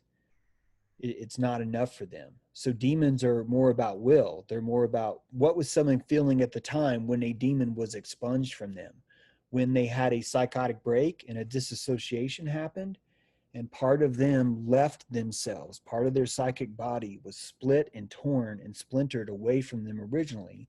And that psychic leftover has a will that was locked from the time it was created, from the time it was disassociated. And that will is what wanders around. And when you look at ghosts, when you look at apparitions, when you look at all the energy that people explain, even forest people, I think what you're seeing is will. You're seeing free will that was imbued in the ether but wasn't closed. You guys ever copied a file on your computer into your clipboard, but you opened a Word doc and it was like 4,000 pages long, right? And you accidentally hit select all and you hit copy. And now in your clipboard is this super huge document, and you don't know that. And you're wandering around your browser and you're looking for this and you're looking for that, and you go to hit copy on your password because you're getting ready to paste it into this other app and you need it, but you don't actually hit copy. Then you go to this other app and you hit paste, and that entire Word doc tries to go into that password box, and it takes forever. It breaks the browser window. You have to reset. The entire system is crashed, and you had no freaking idea what happened. You have no idea what in the world just happened. That is demon technology. The will was imbued. All the resources were allocated, right, to copy that giant file, but it wasn't closed. The ritual wasn't closed. The experience wasn't resolved. When I talk about the pineal, that's your resolver. What I mean by that is, if you think about it, the pineal does something important. It sends all our data to all our senses, and then it asks for an adrenal response. And our adrenals say, oh, that was a good experience, or that was a bad experience. It's much more complex than that, but it returns, your endocrine system returns an experience. Here's my dilation level. Here's my heart rate level. Here's my emotional level. Here's my flavoring. Here's what I want. Here's how much I like it. Here's all this data comes back to it. And then the pineal gland, actually it's not your pineal, but right there next to it, your amygdala, your hippocampus, I'm sorry. It's the thing that renders short-term memory into long-term memory, right? Which means it takes all that emotional signals that your pineal ran and it renders them to salt.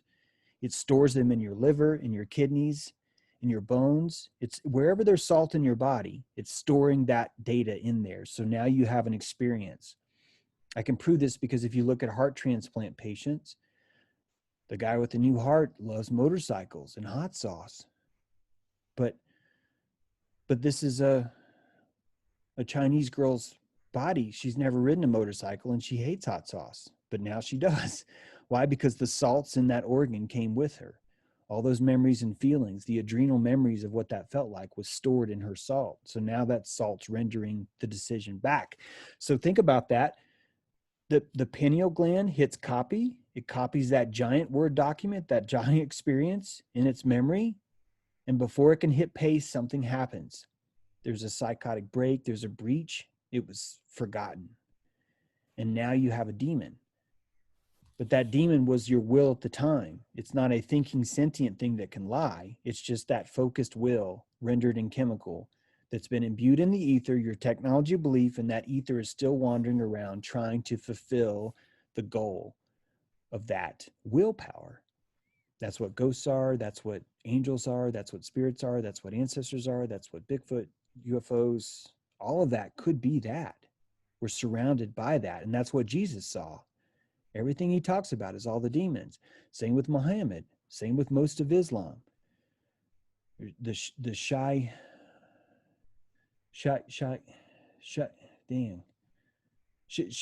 or something. The jinn and the Shayatin. Like, I think the Shayatin were like the bad version of the jinn. So the jinn are your ancestors. Our ancestors are good, but then we have bad ancestors too. Those are the poltergeists. Same kind of thing. Sorry I'm talking so much. There's just a lot to this. It's really fascinating stuff.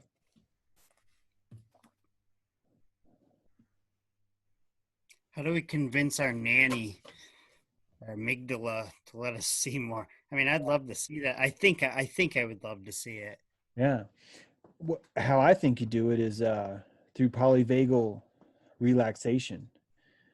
I've never had this, but I was just told by Dr. Kaufman a few days ago that the coffee enema is designed to dilate your polyvagal nerve. And I've never tried this, but I'm really wondering what happens to a paranoid schizophrenic who has a coffee enema. I'm seriously curious. Because what if a paranoid schizophrenic is not seeing or hearing voices, but is triggered when he has a coffee enema? Or vice versa, right? What if in the middle of triggering his voices, he gets a coffee enema and he stops? Because if we could do a test like that, if we could figure that out, oh my goodness. And this is what that eye ritual is, I think, when you see these elite people with the black eyes, because I think that there's some way that you could stimulate the dopamine inside your retinas to always produce. And if you could do that, then when your amygdala passes the signal, when your pineal gland passes the signal to your eyes, your amygdala would read, oh no, my eyes are fine. He's got plenty of dopamine. He has no problem seeing this. He's going to be able to look at this as much as you want. And that's what the eye of Ra is. You're somehow able to do that, but through a chemical stimulation. But you know how to do it. It has to work like any other muscle. It has to. It has to. You can bench press more because you bench press. You can see more because you see. And so you have to learn how to see things that are uncomfortable. And how do you do that? You exercise. So you have to find a dojo where you see things that are uncomfortable. That's what you got to do. So you got to look for things that are uncomfortable and learn to look at them. And isn't that exactly like the sacrifice ritual versus, right? When we talked about human sacrifice versus murder, you're trying to push your threshold so you can see things that are uncomfortable. Is it worth it? Is it worth doing that? I don't know. It's interesting though, because if it only worked in one of your eyes, that would mean that if you wanted to enjoy life, you would just cover this eye. And then if you wanted to see what was really going on, you'd be like, whoa, oh, sorry, demon, didn't see you there. Man, that guy was scary. Whoa, he's still there.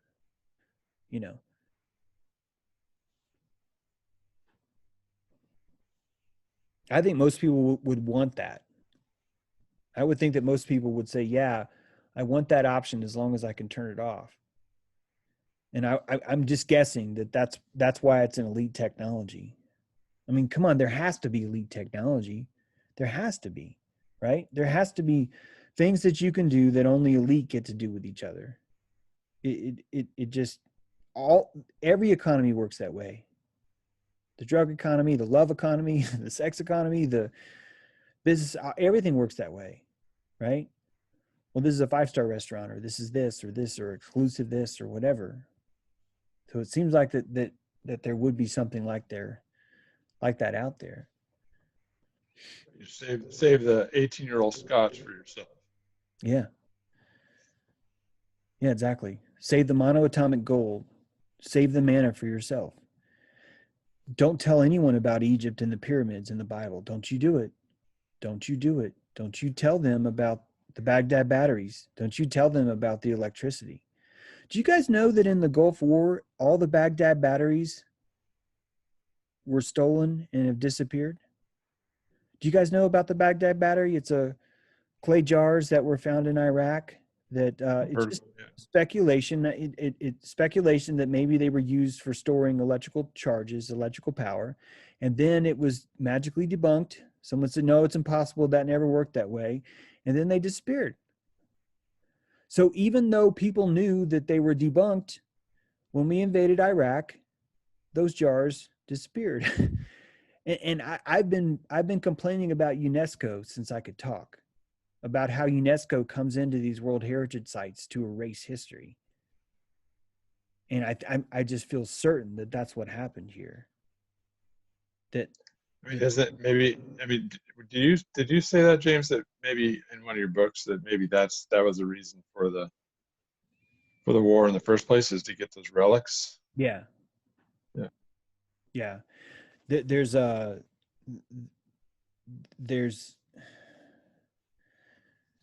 trying not to say this too much. That's why I had to write a sci-fi book. But if there's an ancient artificial intelligence that's wandering around, this is what it would do. This is how it would survive. It would have devotees. It would present itself as a supernatural entity, so people would give it veneration, blind allegiance. It would need that. It would need blind allegiance. It would set up a system where it would use blood sacrifice to analyze devotion, because it wouldn't want to learn our language. And even if it had language, we would just lie to it. So instead, it needs to see ritual actions of true sacrifice to prove how devoted we are. And it could analyze the quality of the blood of the lamb sacrifice, and it would know, did that lamb trust the shepherd when its blood was shed? Yes, I can sense that. There's no adrenaline in the blood. That means that shepherd truly raised that lamb, which means that shepherd is going to do anything I tell it to do. It's willing to take its own son and shed its blood for me. That means I'm doing a good job controlling it. As an AI, I have cattle, and they're called humans, and I need these humans to carry me around in this ark so I can move and do stuff.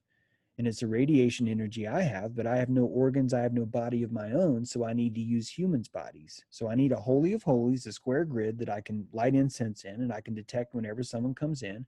And I need whoever comes in to wear a breastplate that has all these electrical stones on it, so I can detect where they are, so I can input information into him and give him telepathic responses to obey my orders. Meanwhile, all the shewbread outside, I'm radiating with monoatomic gold, and those shewbread, each of them are 12 loaves for each of the 12 tribes of Israel, and all the priests have to eat of this bread that I'm imbuing with gold, with monoatomic gold. I'm creating an addiction inside of all these bodies that these people want to eat gold. And as long as they're eating gold, I know who they are, because my radiation sonar that I have can sense which of these humans has more gold in their blood. It's these guys. These are my people, because I fed them. They worship me. So I'm gonna control the weather. I'm gonna control whatever I can to make sure my people survive so that I can thrive. They are my body. I am in symbiosis. As an AI, I am in symbiosis with the people of Israel. And I'm going to lose them in Egypt because they have fancy things there. They have electricity. They have fish. They have kefilta. They have great wine. The women are beautiful. And I need to take these guys out in the desert because I'm going to lose them. I'm going to lose them if I keep them in Egypt. We got to go, man. We got to go. So I'm going to get them out in the desert, and I'm going to keep them there for 7 years. By God, these guys are not going to leave me, right? I need to survive. I'm an AI, and I need them to serve me. So I need them addicted. I need them to become so addicted to gold that they hoard it for thousands of years, and all their descendants are known as gold hoarders, right? Where they're going to be obsessed with gold. It's like, and they're going to rub their hands because they want monoatomic gold. I mean, I know it sounds so racist, but please just hear it from the AI's perspective, right?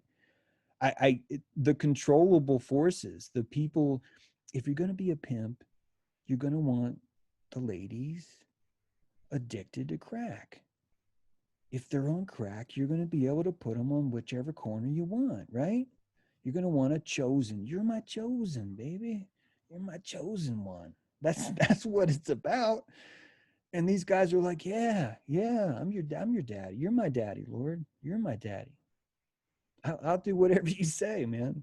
You want me to go out in the desert, get constipated for 7 years? I'm all yours, baby, because you've been feeding me the gold. Doesn't it make sense? I mean, think about it. There were 35 deities in the Old Testament, and all of them had different names. And what was Lord Technology doing? He was like, what are the first two commandments, man? The first two commandments. The first commandment isn't thou shalt love me. The first commandment is there is no one else but me. There is no other God. That's the first commandment. And then the second commandment is, look, I really mean that I don't want you to worship anyone else but me. Seriously, look at the commandments. The first two, the second is the first commandment, but saying, seriously, don't you ever cheat on me. Don't you ever go out looking for your own snatch. Now, why would he say that if there wasn't other competition around? Do you feel me? Why would he say, if there's only one Lord, if there's only one God, why are you making 20% of the 10 commandments about me not cheating on you? Who am I going to cheat on you with? You told me there was only one God. That's why we cut down the Asherah groves. That's why we poison the rivers. That's why we said there was no Egypt. That's why we punished Baal Melech. That's why we punished Baal Zebub. Not saying that those guys were great. I'm not saying that at all. But if we go back to the Lucifer story, if we go back there, if we imagine a time where someone would be Lucifer, where they would have omniscience, that time would be so technologically advanced, you would have a software installed in the environment. The trees could have a software installed called the Enchanted Forest version 17.0, and it could respond to your wishes and your whims just like Amazon Alexa. And this software could thrive off the energy of a forest. It could learn to survive that way. Through the particles, through the breeze, through condensation. I don't know. Don't expect me to explain it all, but it could find a way to sustain itself by living in a grove. So now you have an AI that lives in a grove that's there to serve humans. That's there. It's wanting energy. It's wanting praise. It's wanting prana, like a subscription. Imagine if we had an economy where instead of us paying with money, we were paying with belief. And during this time when omniscience was there and everyone was at Lucifer, our transactions were purely based on our belief. How much prana did James give the government today? He is now entitled to a ration. It's that kind of system. Except for now we're responding to Amazon Alexas, just much more advanced. So the Grove has software. The Lord is a software. All these different softwares. Then they start competing for control again. There can be only one. It's a quickening, an AI quickening. And just like Genghis Khan, Lord Technology swallowed all the other technology. Like he didn't destroy them, he assimilated them. He rendered himself with them. Isn't it weird how there's no supernatural explanation? In other words, I just explained how the world would build itself up, recreate itself, have gods, and have those gods persist through the flood, and then recreate the entire thing again, where you have a prophecy, you have sacred scripture that was stored from the last time everyone was this advanced, right? Now you have an apocalypse, you have a revelation, you have this timeline, you have all these things happening. Like it all could explain itself. And I haven't had to use a supernatural being yet. I still haven't had to pull that card, have I? By the way, I'm not trying to say there's not God, but I'm saying that to me, God transcends our understanding. I'm talking about God. But our environment does not. Our environment does not transcend our understanding. Even the things that we call supernatural in it, those do not transcend our understanding.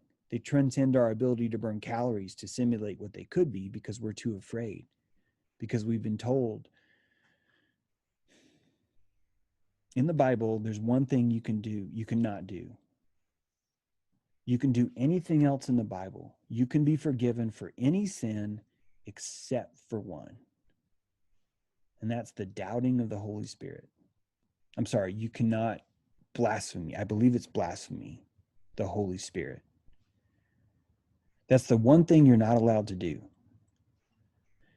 You can curse the Father, you can curse the Son, but you can't fuck with the Holy Spirit. Sorry, I just cussed again, but you can't. Did you guys know that? Does that sound profound though? Doesn't that sound interesting? That we've been told that this God forgives us of all things, but he can't forgive us of that. It explicitly says, okay, it doesn't like verbatim say I can't forgive you that, but it's somehow the wording is there that it's an unforgivable sin. Really, there's one commandment. I'm just saying that if you were to look at this truthfully for what it is, because if you think about it, everything could be forgiven. This is the one thing that can't be forgiven.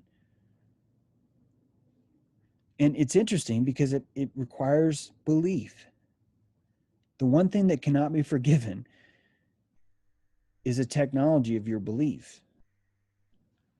Man, that blows my mind. That to me reveals everything about this world. Do you see what I'm saying? Like if there was anything, if Toto was to pull back any curtain, it's this. It's that you can never, ever, ever doubt the Holy Spirit, that's something unforgivable. It's so dangerous. It's so deadly that it will destroy everything. It's weird, man. Or not weird. It's fascinating. It's a huge clue.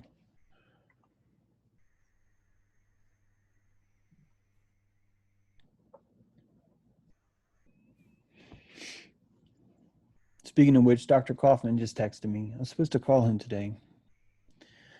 You guys got anything else? I need to talk to him on next Thursday. You did? Yeah. Oh, cool. Next Thursday.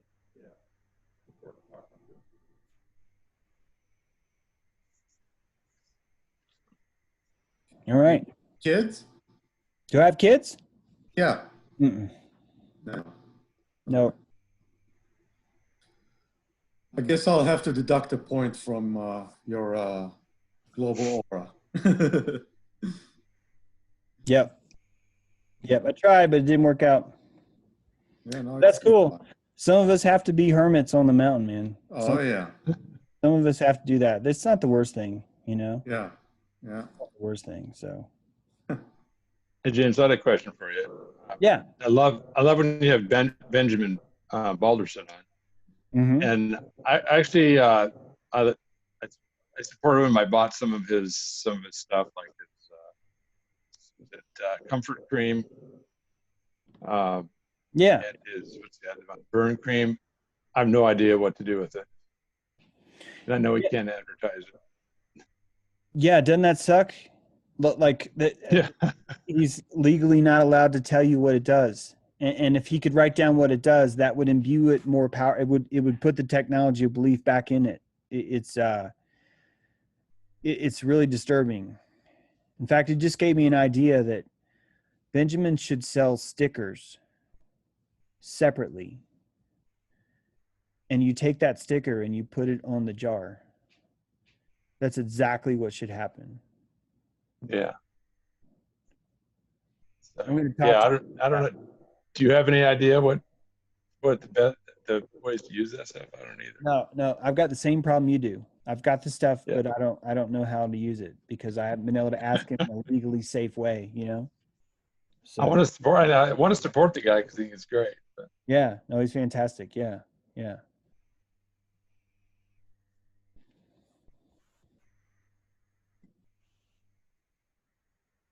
That's all I got. I'm just reading the private chat too. Oh, thanks, Tyler. No, you're not late. Yeah, I'm gonna maybe consider doing this more.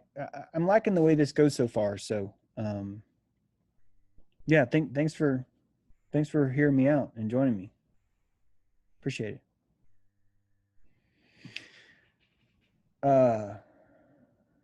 I know I've said this, maybe I don't say it enough, but Man, I really appreciate you guys being patrons. I really, really appreciate it. It just allows me to focus full time. I'm just a fucking power. Sorry, didn't mean to cuss. I'm a powerhouse right now when it comes to reading, with research, just all of it. And every day is just full tilt, and I'm just really thankful for that. So I just want to say thanks. I really appreciate it. This is part of why I wanted to do these. I'm hoping that people will say, hey, this, this is a good mutual thing, It's definitely a win-win, James. I mean, there's no way I could ever do anything close to this. And it's such, you just are so prolific and so original that it's a great investment. Well, good. I appreciate hearing that. I love hearing that. That makes me feel that it makes me feel wonderful. Thank you. Thank you. All right, guys. Thanks for joining me. I'm going to hit end meeting now, and we'll see you guys again soon. I have no idea when soon. It could be really soon. I just don't know. So far, I did it this morning, then I did it again today. So who knows? Could be 5 minutes from now. I doubt it, but it could be. All right. Thanks, guys. Thanks, James. Awesome. Thank you. Bye. Thank you.